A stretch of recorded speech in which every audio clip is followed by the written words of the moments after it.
I fear we're losing the light here, but okay, I think I just learned something about this tripod. So I'm still taking out the books that I already packed, and I'm keeping them by size. Keep everything by size. 3 sizes: octavo, duodecimo, 12. So the sheet of paper was folded once. That's where the word folio comes from. And this sheet of paper in the old days would have been folded 12 times. So it's smaller and smaller and smaller every time it's folded. So that just helps you remember it. So keep everything by size. So those are the duodecimos, also called 12 mo. And get everything out. So those were octavos. Here's the small books. I guess we could say small, medium, and large. Okay, so starting over again. So we've got our quartos, which fit really nicely in a box like that. Okay, some are taller, some are smaller, but none of them are bigger than the dimensions of the box. You don't want something pushing on it or something. This is all ideal. You can make mistakes, don't worry.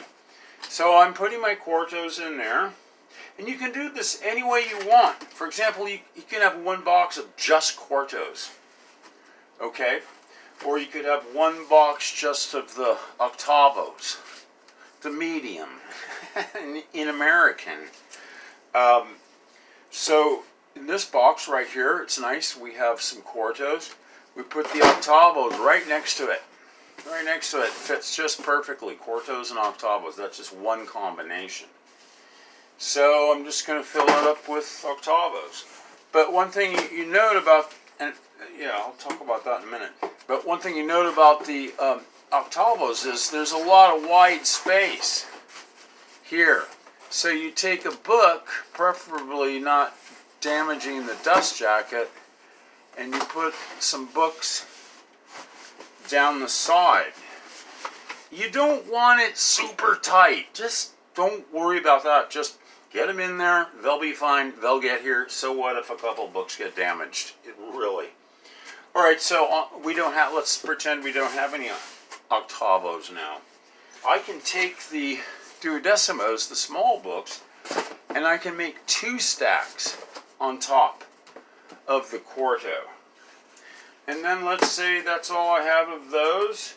And then all of a sudden I realize, oh, I have some more quartos. Where did these come from? I don't know. Those can go right on top of there. Then you can also, at this point, if you're lucky, and the octavos are small, which I'm sort of showing you. Oh dang, I just got those books out of order. Alright. And then, let's see. And now, like I said before in the last video, it's a little crooked there, but yeah, that's about right. And so what you want Colin Wilson, he's one of my favorite writers. If you haven't read any Colin Wilson, you're in for a big surprise. So you want things flat. This is a little too low right here. I could mess around with it and get it all perfect. It doesn't have to be perfect. This one's a little low. You take the 2 small flaps, then the 2 big flaps. You do that. You get your tape gun. And you line up. You know, you don't like, I don't think you can see it, but oh, I think my camera's telling me something. Anyway, I'm going to wrap this up. So you get it nice and even. Try to hold the flaps together. And you just get one kind of perfect strip. That one strip sets everything in the right size. Nothing will shift now. And now you can tape the whole box. And here is the genius way to do it. You turn it on its end. And you start over here on the top. Can you see that? And you then bring a piece all the way down across the side, and then, you know, a good measure into the bottom of the box. And you do it again. You do it again. 4 strips like that is perfect. Turn it around. Do the same thing on the other end. See, everything is already set.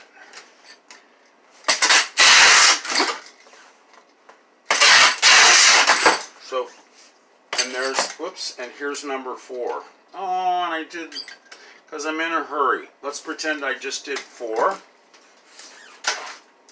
Now the box is perfect. If you have a printer, you can just print my address out 30 times. And you just tape it on the top there, like that. And your return address somewhere. You are good to go, and I don't want you to sweat this. But it is quite a bit of work, and these boxes hold a lot of books. But that's why the postage is going to be cheap.